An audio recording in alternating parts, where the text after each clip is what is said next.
Hello again. Welcome back inside the Tier 4 studio here in Morgantown, West Virginia for 24/7 Sports. I am Mike Casazza. It's Sunday morning. This is the time that you and I get to sit down for a couple of minutes and talk about what's happening or what's happened or what's going to happen soon. And we have a whole bunch of plates on the table here in front of us. Tomorrow's Monday. That's the day that Jermaine Haley, the one-time top shelf recruit, now at a junior college in Texas, announces where he's going to play college basketball next. I think his announcement will bring a smile to your face. Got a feeling about Sagaba Konate too. Saturday we talked about his pre-draft process had brought him to work out for the Boston Celtics and the Brooklyn Nets.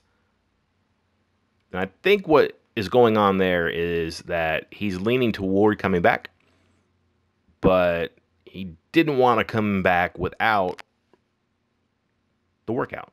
At least one. Now he gets two. And then maybe the feedback there, maybe that kind of lets him know that, this has been fun, but I'm better off going back to West Virginia for one more year. Also, do not know yet whether or not he was invited to the combine. I think the fact that we don't know means we probably know, if you know what I mean.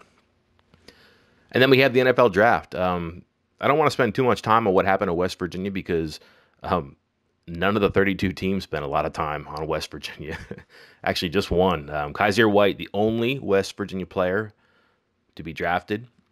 I'm surprised. I thought there would be more than one. I thought there would be more than two. I didn't think there'd be more than three. And to be honest with you, an over-under of 2.5 would have been one of those things that made me put my money in my pocket probably and just walk away. One, I didn't think was going to happen. I don't think I need to tell you that that's not a great look for the school or for what's preceded that. I don't want to spend a lot of time on that because, again, I think it's fairly logical stuff. And I don't know how yet to think about it. I think they had some pretty good college players who won some games and got a 10-win season.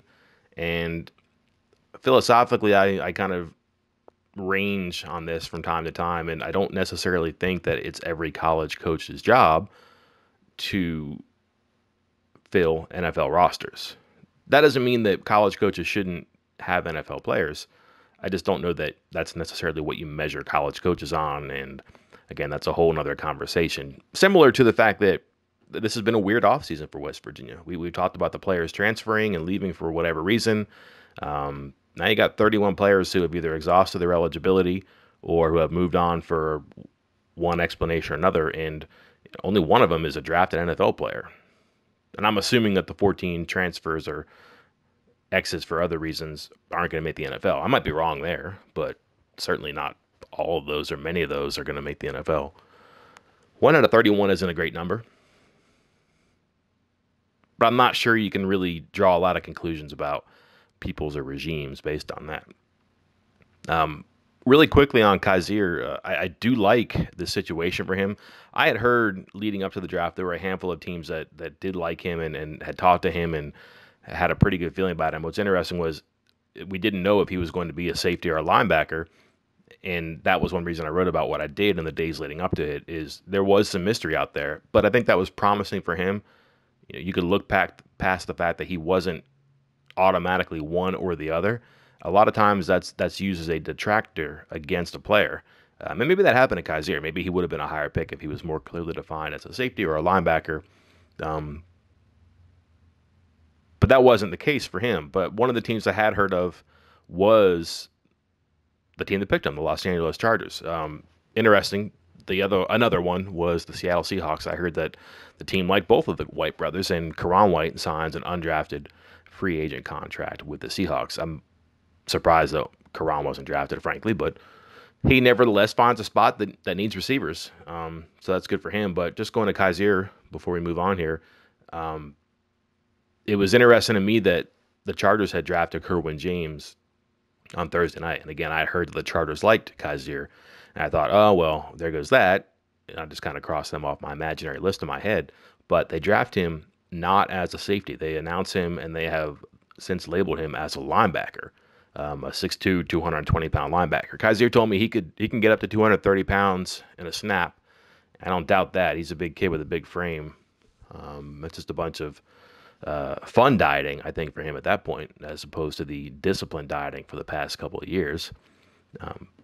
But you watch him play for these past few seasons at West Virginia, and he's always been on that strong side, and you assume, well, he's going to be a strong side linebacker if this is what the Chargers have planned.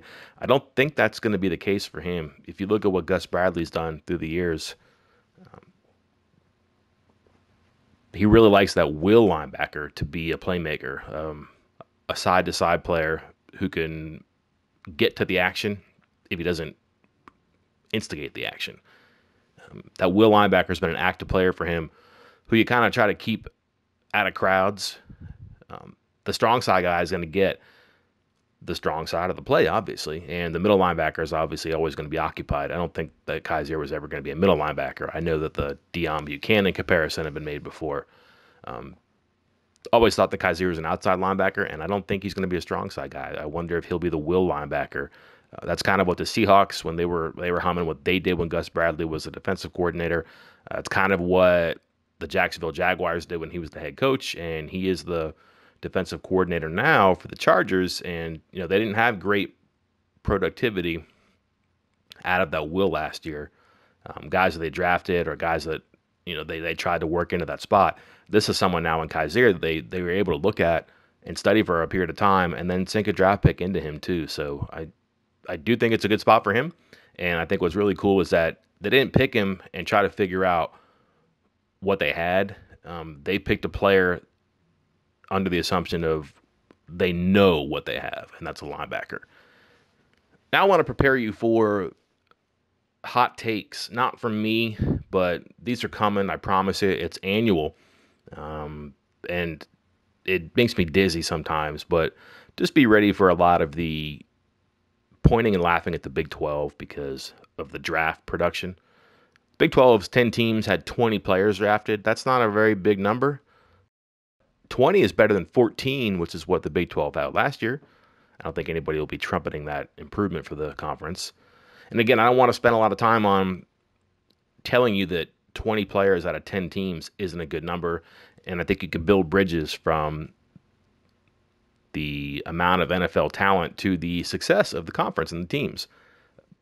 But just be ready for a lot of these things that say that the Big 12 has to get better, develop better, recruit better.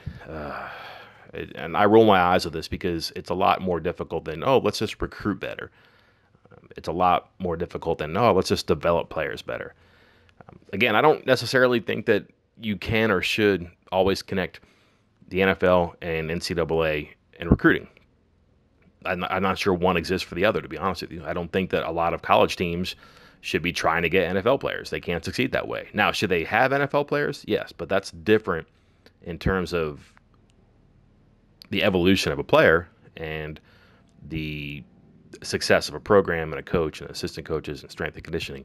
That's different than finding NFL players and targeting NFL players in high school. Some schools can do that, and they're great at it. Other schools, that's just not going to be how they're successful. That's not how those coaches are going to win games and championships and all that.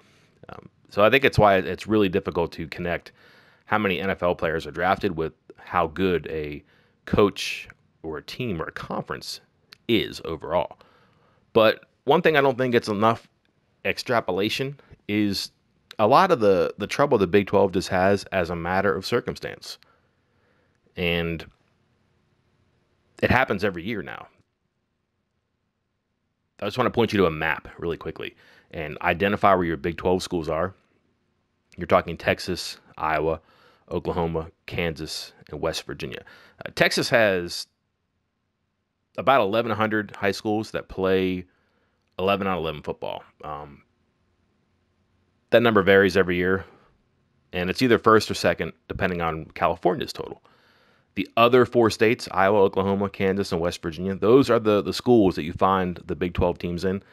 Those combined have almost 300 fewer teams.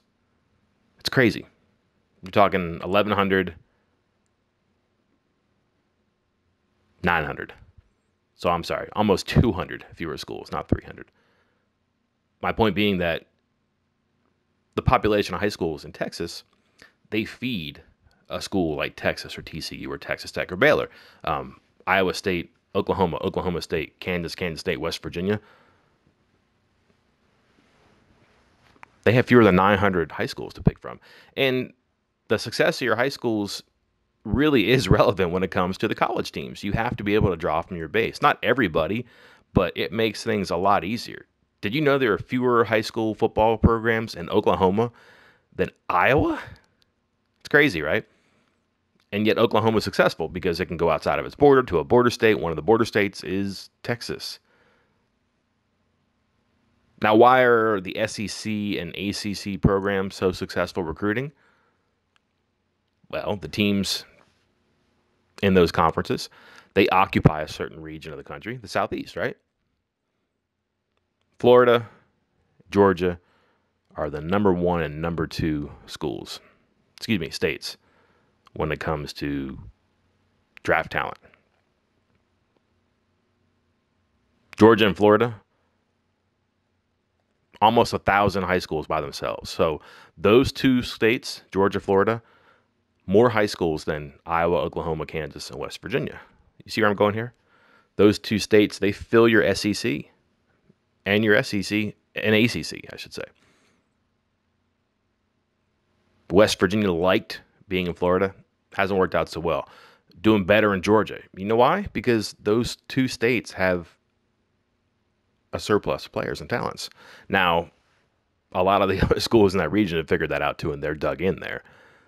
But that matters. So geography is something here that is always going to be an impediment for these Big 12 schools. Again, you think Oklahoma and Oklahoma State are very successful and they can just go in their backyard and get players, but you're talking fewer high schools than Iowa and two big-time powerhouse programs in that state. And they're competing for the players they can get in the state, which there aren't a wealth of them. And if they can't, they go outside their borders. They're both going to Texas as much as they can. And then you start getting into battles with SEC schools. It's hard. It's difficult. And that matters. 6 of the Big 12's 10 schools, you will find within the bottom 30 when it comes to the population of high school football teams. One state and 4 schools are in the top 20. That's Texas, which again, everybody's going to Texas. The competition is there. Texas A&M has talked a lot of these SEC schools to either dig in and be more involved in Texas or to get involved in Texas. It matters.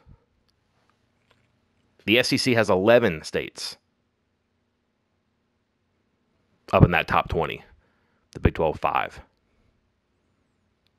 It's crazy. It matters. So if you want to make this bond between NCAA recruiting and the success of those teams and that particular discipline with the NFL draft, you have to put it in the right frame too. You're going to see people who just give you the numbers and it makes the Big 12 look bad. And again, it's not a great look for the Big 12, don't get me wrong. But there are explanations in there that you really have to understand. And we haven't even mentioned this. Coaching changes. It's really hard to recruit and to overcome whatever trouble you'll find recruiting and developing when you have coaching changes. Do you know how many Big 12 schools have changed coaches recently? Most of them. Oklahoma did okay. That's probably an exception. Gary Patterson's been at TCU forever. Mike Gundy's been at Oklahoma State for quite some time, too. Iowa State, Matt Campbell, still relatively new. Texas has had a bunch of turnover. West Virginia has basically a gray beard in Dana Holgorsen when you look at the other schools. Baylor, coaching changes. Kansas, coaching change. That's half your schools in your conference have had coaching changes. And again, it's difficult to just say, I'm Baylor. I'm Iowa State. I'm Kansas. I can change coaches and snap my fingers and get recruiting where it needs to be. It's not like that. So before you read, or maybe after you read these hot takes when a columnist comes back from vacation and says the Big 12 has to get better, understand there's some things in place that make it difficult. Big 12 does have to get better. How they do it, I don't know, because you can't plant a couple hundred extra high schools in these states. You can't wave a wand and make high school football better in these states. And you can't talk some of these some of these schools into recruiting different parts of the country that don't make sense. Iowa State does okay in Florida. West Virginia has done okay in Florida. But if you're asking one of those two schools or both of those schools to, hey, go to California, go to do more in Texas, doesn't work that way. So prepare yourself, because those columns and those stories are coming. But the questions are oftentimes different than the answers here. The answer is, yeah, I got to do better. But the questions, well, what's in place? What's the impediment to progress? And frankly, some of it is geography. And that's hard to change.